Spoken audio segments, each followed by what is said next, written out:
reads on this wise, commencing with verse 35. When the day was now far spent, his disciples came to him and said, "This is a deserted place, and already the hour is late. Send them away," being the crowd, "that they may go into the surrounding country and villages and buy themselves bread, for they have nothing to eat." But he answered and said to them, "You give them something to eat." They said to him, "Shall we go and buy 200 denarii worth of bread and give them something to eat?" But he said, "How many loaves do you have? Go and see." And when they found out, they said, 5 and 2 fish.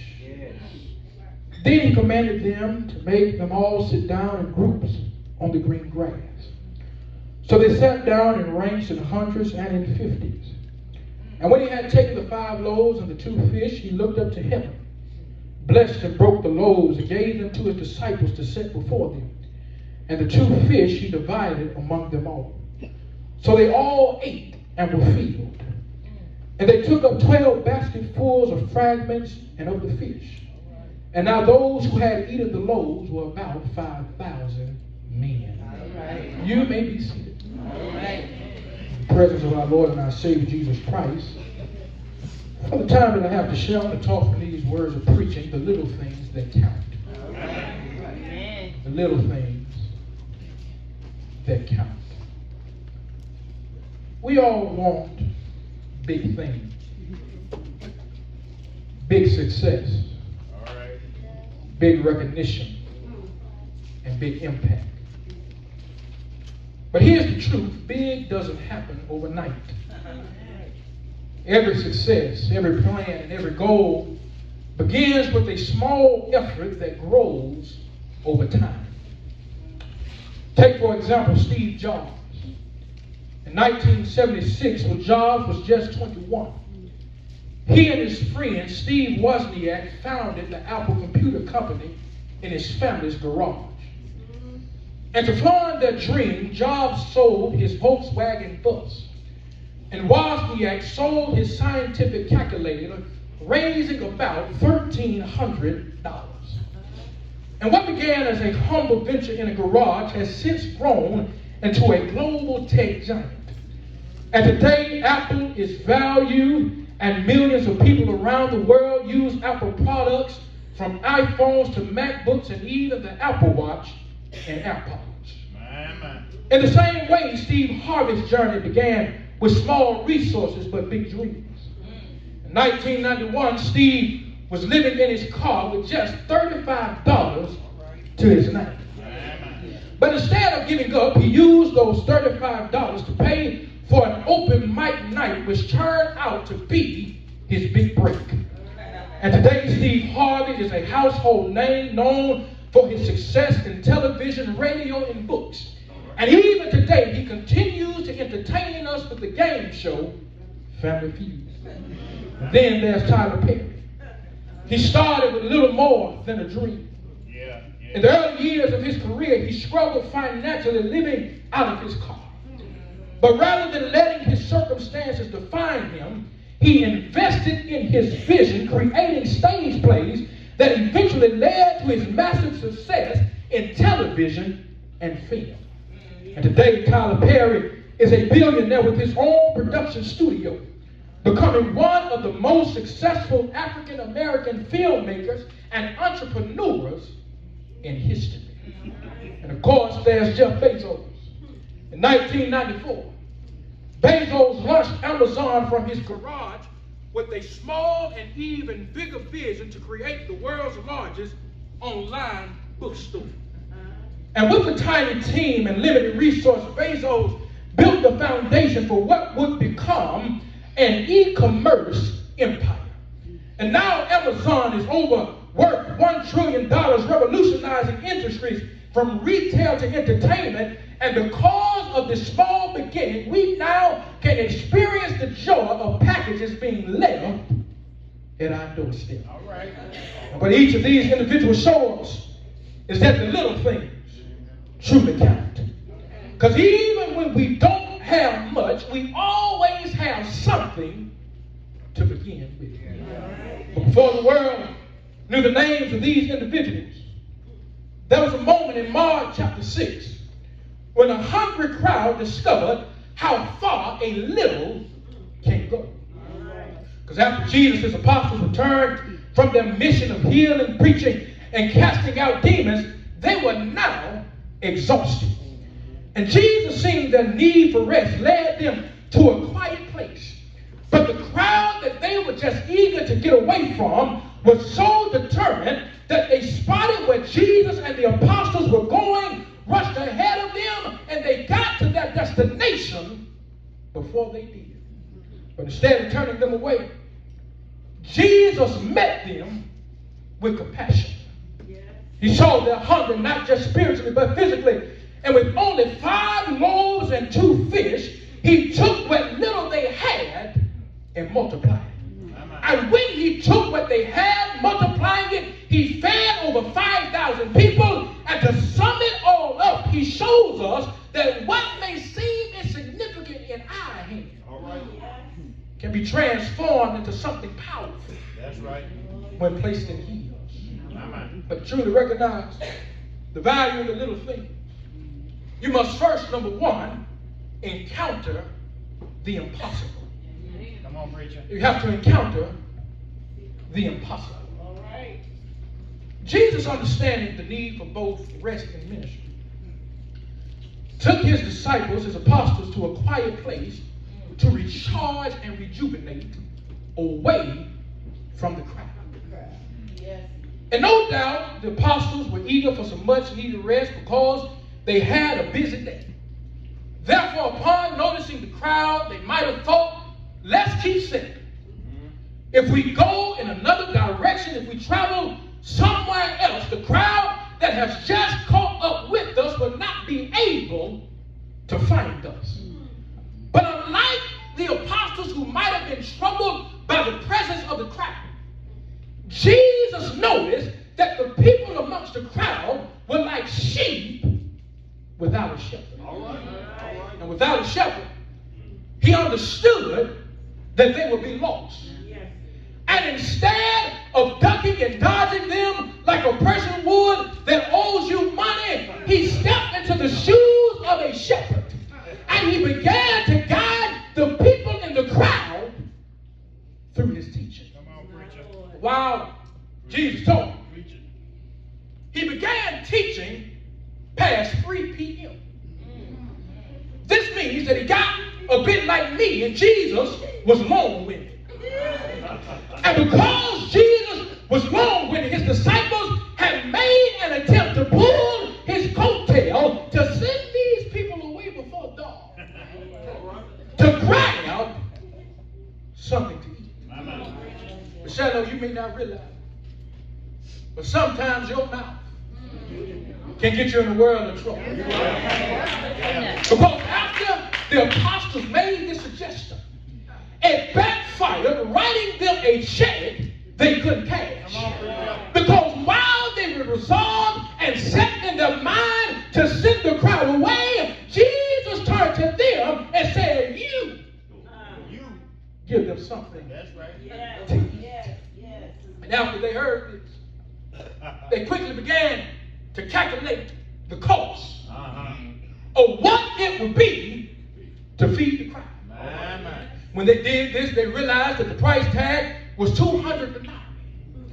And we have to understand that the sum that they added up was no small amount by Roman standards. That's right. Because after all, 200 denarii was the equivalent of an 8-month salary of a regular worker. So therefore, they understood that they did not have the capacity and the resources to feed these people.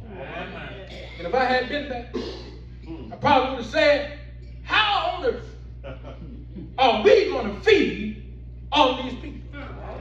I would say, Jesus, you got to tell them, look on their phone, see what they got on Cash App and Apple Pay and stuff. We'll probably need a loan. We'll probably need a fundraiser. We'll probably need a GoFundMe because it seems impossible for them to feed the entire crowd. But we must know The scholars contend that the apostles' response reflected one of two possibilities. Either they had the money and weren't willing to spend that much on the crowd, or simply they did not have that amount to spare. Yeah. But whichever way you view the response of these men, they did not have the means to fulfill what Jesus was asking them to do. But while they were still trying to put the pieces together, Jesus already held the completed puzzle in his hand. Because from the start, Jesus knew that what he had asked and tasked them to do was beyond their limits, a challenge that only he could overcome. Shallow with this perspective, we have to recognize the idea that God only gives us what we can handle is a myth. I hear it said quite often. God won't put more on you than you can bear. Whenever I hear those words, I cringe. They sound good. They seem like a good way to justify the things that you are going through. But let me tell you, that phrase is a biblical misconception. But let me get the facts straight. God will put more on you than you can bear. But he won't put more on you than he can bear.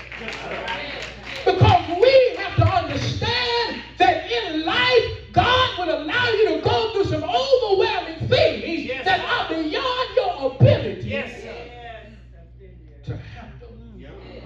Have you ever gone through a situation where you simply felt like you couldn't make it? Have you ever felt so overwhelmed that you thought there was no way out? Have you ever been in a place where you could not see a solution no matter which direction you had looked? And if you ever been in this place, you are not alone. Because had God always put us in circumstances where we always had the answers, the solutions, and the resources, we would never recognize our need for Him. One day, there was a father and a son who went camping.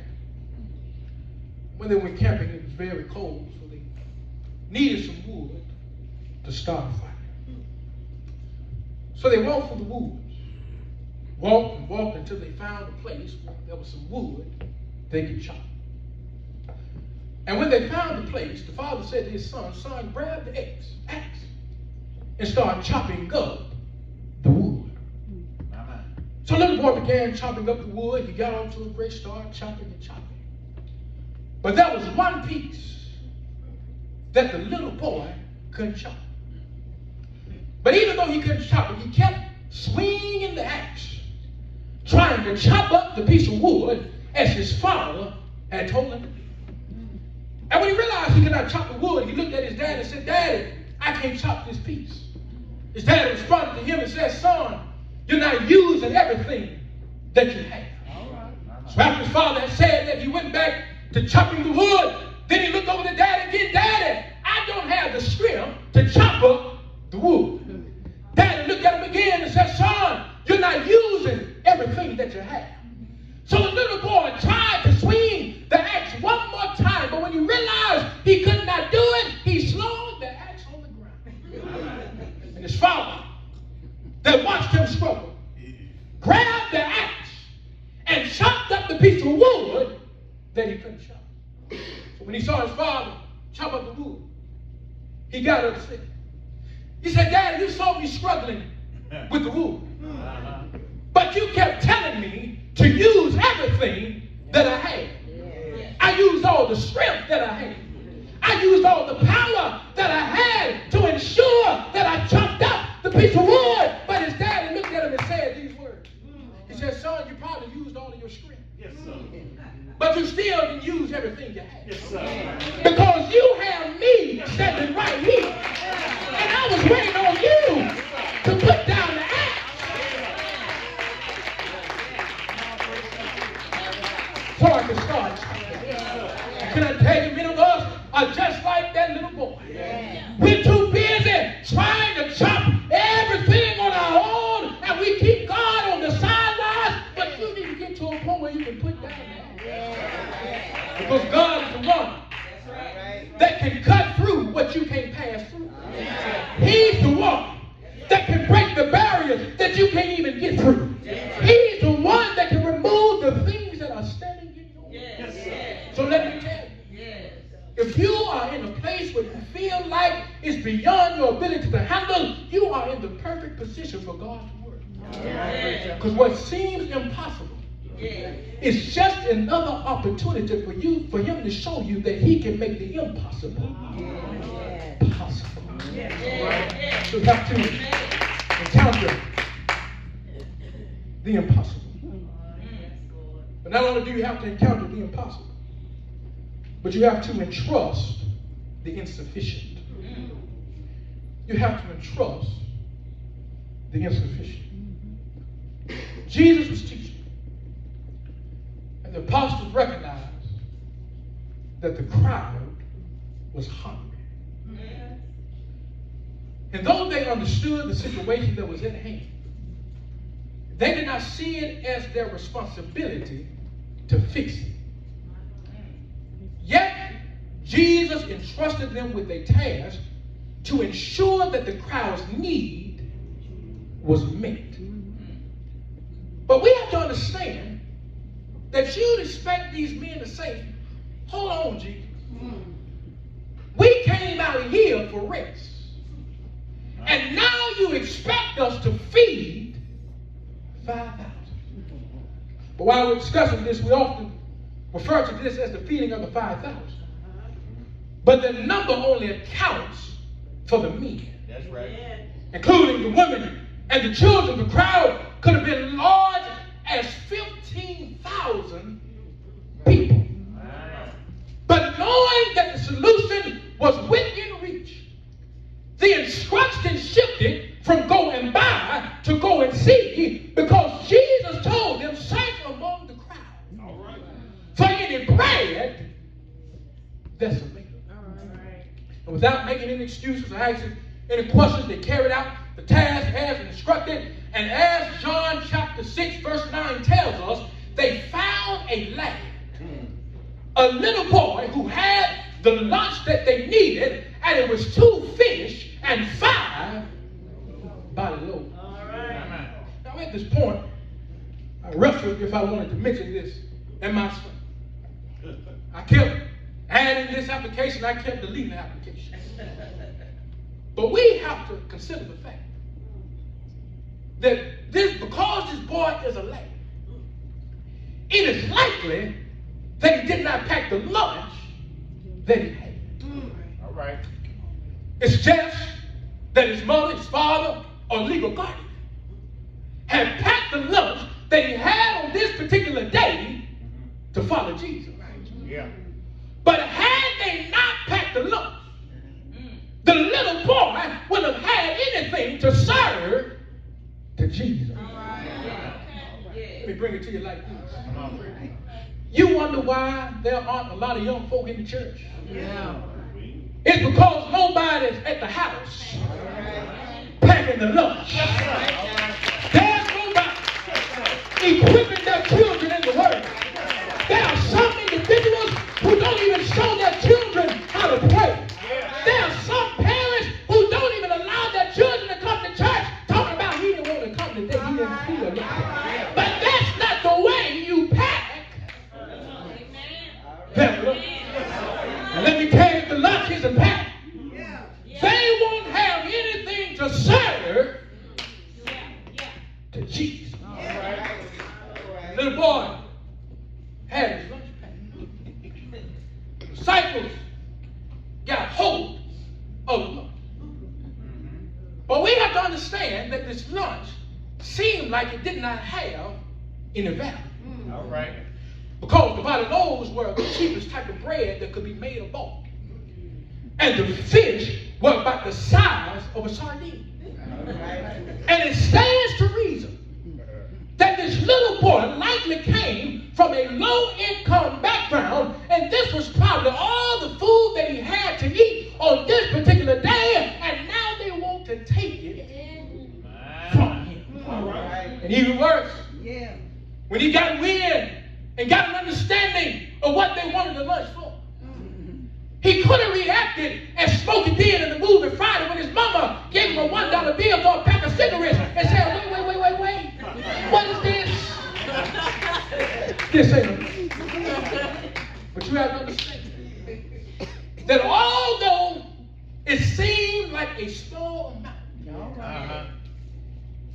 if it was turned over to the Lord, it would become more than enough.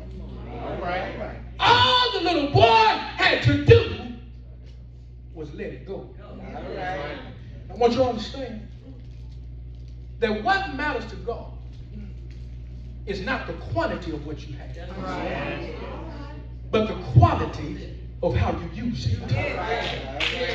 In other words, God is not measuring the amount, but he's measuring the heart that's willing to allow him to use it. That's right. Because rather than letting what we have go to waste, we can maximize it Yeah. by allowing God to use it. Thank you. Because by keeping it in our own hands, we limit its potential, because in the little boy's hand, it was just a meal. That's right. But in Jesus' hand, it was a miracle. All right. And do you recognize that the changes and the effects and the results of what you have are based upon the hands is in? All right. I got some examples to drive that point home. A rod in my hand can be used for discipline. But a rod in Moses' hand can part the Red Sea and lead a nation to freedom. A slingshot in my hand is probably just a toy I can use to occupy myself. All right. But a slingshot in David's hand can defeat the Philistine giant Goliath. A trumpet in my hand will probably give you a few missed notes. But a trumpet in Joshua's army's hand can make the walls of Jericho fall down. A paintbrush in my hand is just a tool. But put a paintbrush in Picasso's hands, it becomes a masterpiece. A microphone in my hand is just an object. But put a microphone in Beyonce's hand and it can win you 35 Grammys. The point is, it makes a difference depending on whose hand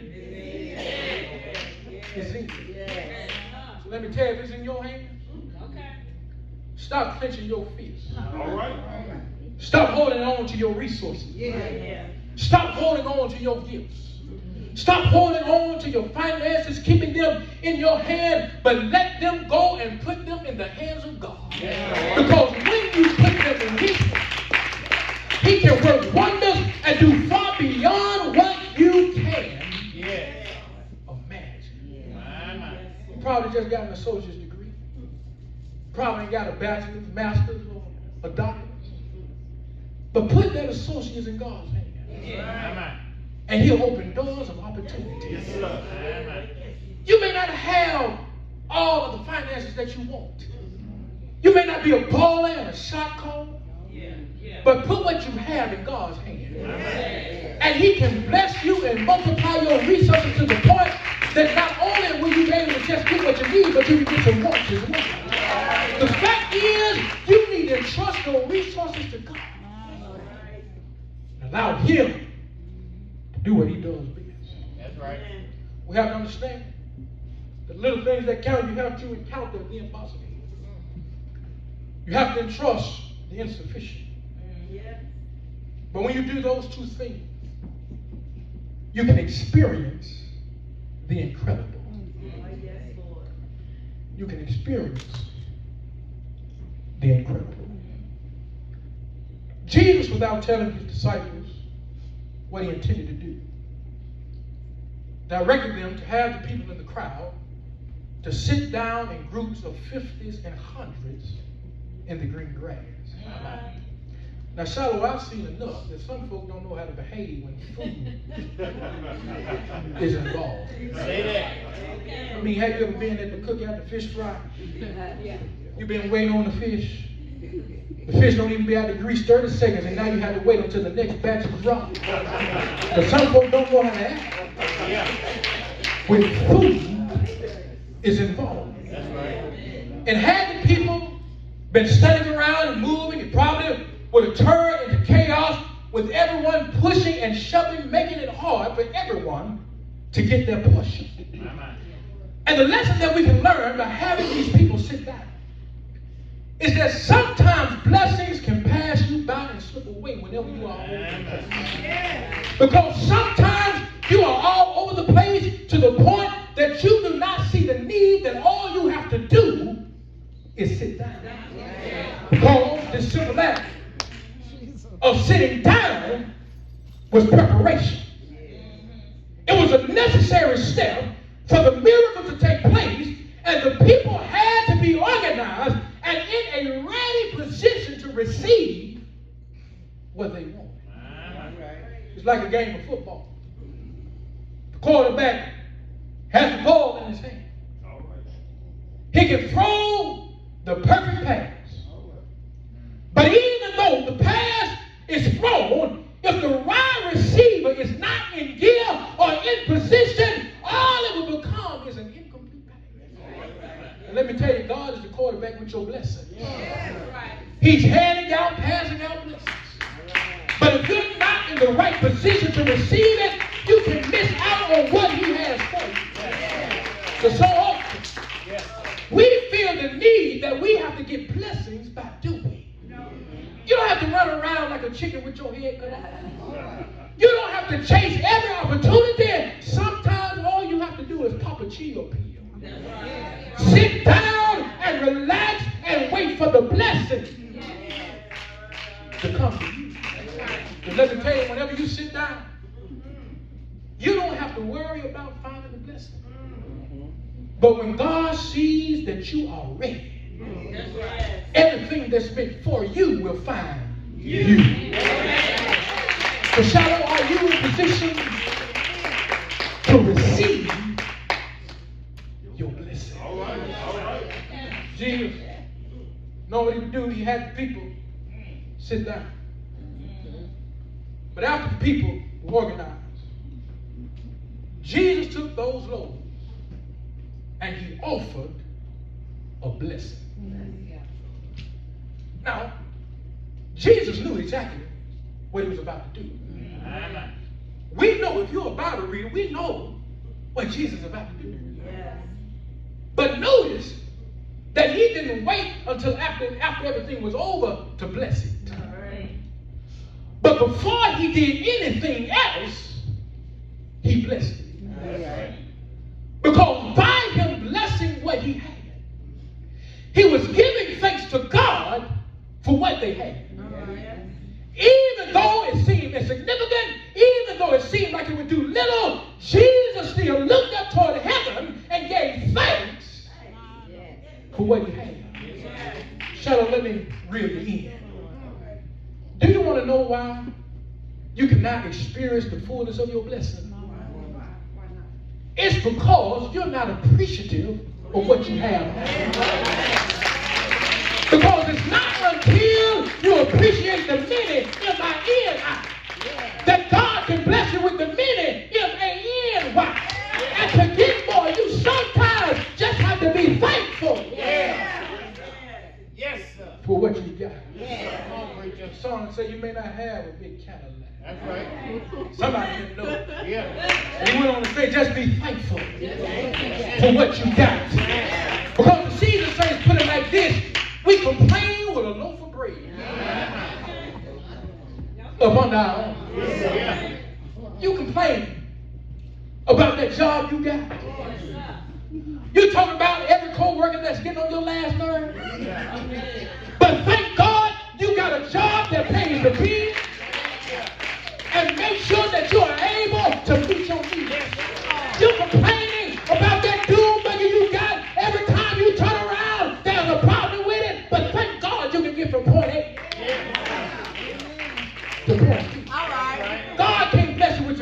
if you don't appreciate your pinto. Be grateful over the little so God can bless you with a lot. That's right. Jesus had them sit down. He blessed them. But lastly, we have to understand that even though the loaves were blessed, it was only after the breaking that they multiplied. And I want to ask you a question. Have you ever realized that sometimes God has to break you to make you? Because often when he breaks you, it's not to defeat you, but it's to get you ready for your purpose. I remember, I'm still young, but when I was younger, we used to have birthday parties. And they used to hand us glow sticks. And I remember when I was a little boy, I had my glow stick and I saw everybody else's lighting up. Except for mine. Then somebody came and grabbed my glow stick. They took it and they bent it. All right. And after they had bent the glow stick, Yeah. the glow stick began to light up. Because there was something on the inside, a capsule, that had to be broken to release the elements in order to enable the glow stick to light up. And can I tell you, Shalom, we're just like that glow stick. Because sometimes God has to bend and break us before we can reach our full potential. But Jesus took those loaves. He took those loaves and he began to break them. And when he began breaking the loaves, a fish sandwich from Fish and Wings became an all-you-can-eat buffet. Have I got a witness what seemed like a single meal became a feast for thousands? What seemed like a single meal became 12 baskets of leftovers. What seemed to be a little meal became more than they expected. Because Jesus is able to do exceedingly and abundantly above all you can ask or think. Have I got a witness? So I want you to understand that sometimes all you got to do is put it in Jesus' hands. Have I got a witness? I got to go on now. I held you too long, but I'm reminded of a story that my former pastor, the late Reverend George, used to tell. And in this story, there was a little boy and his mother. And they went down to the grocery store. And when they went down to the grocery store, his mother had told him, don't you touch anything. Don't you ask for anything. Have I got a witness? And the little boy did what his mother had told him to do. Have I got a witness? And when he did what his mother had told him to do, they made it to the register to pay for the items. Have I got a witness? And when they were at the register, there was a big bowl of bubblegum sitting on the counter. Have I got a witness? And there was an older man that was running the register. And he saw that the little boy was looking at the bubblegum. And he said to the little boy, reach down in the bowl and grab some of the bubble gum. Have I got a witness of the little boy just looked at the man and he never did reach into the bowl. But when the little boy did not reach into the bowl, the old man had reached into the bowl, grabbed a handful of the bubble gum, and he placed it in the little boy's hand. Have I got a witness? So the little boy had walked out of the store with 2 handfuls of the bubble gum. But his mama had started fussing, and she said, "That man told you to reach into the bowl, but you sat there and you would not move." But he said to Mama, "Mama, I was wrong. That man's hand was bigger than my hand, and I got way more than what my hand could have grabbed. I got to go on now, but sometimes I got to let Jesus reach into the bowl, because Jesus will give you more. Jesus will give you better. And is there anybody here that's going to let Jesus reach down into the bowl? I got to go on now, but let me tell you, I grew up around my first cousins. We grew up like brothers, and my daddy's sister, my auntie, she is a big young Jesus fan. Have I got a witness? And whenever she would take us places, she would always listen to young Jesus. Have I got a witness? And I remember being a little boy, young Jesus came on the radio. He said, I used to have nothing, but now I got a whole lot of everything. So look at somebody and tell them, I used to have nothing, but now I got a whole lot of everything. That's the wrong name. Look at somebody else.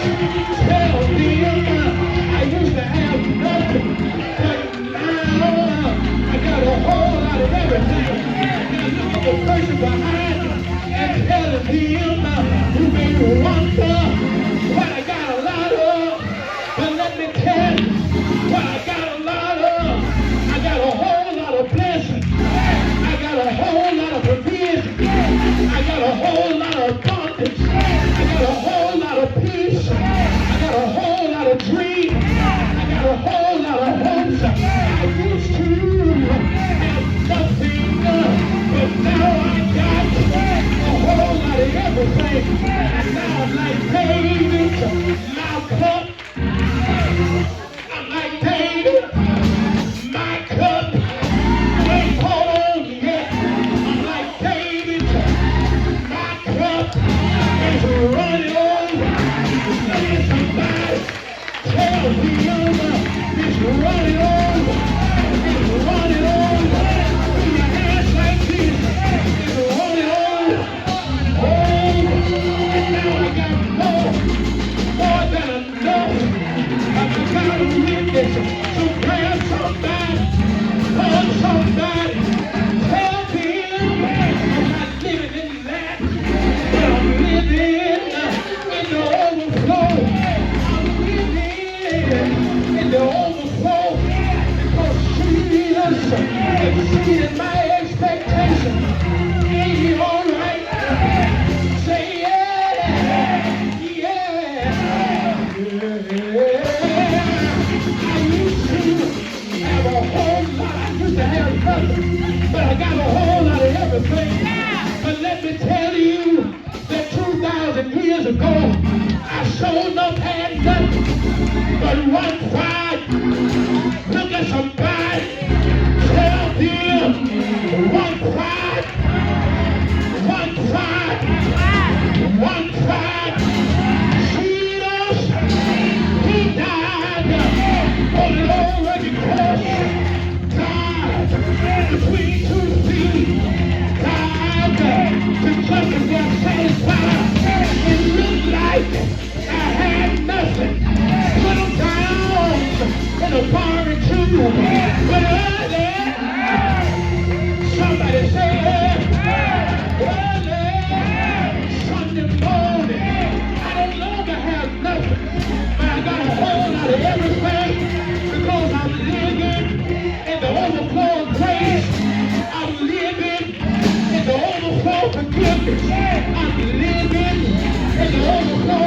Amen.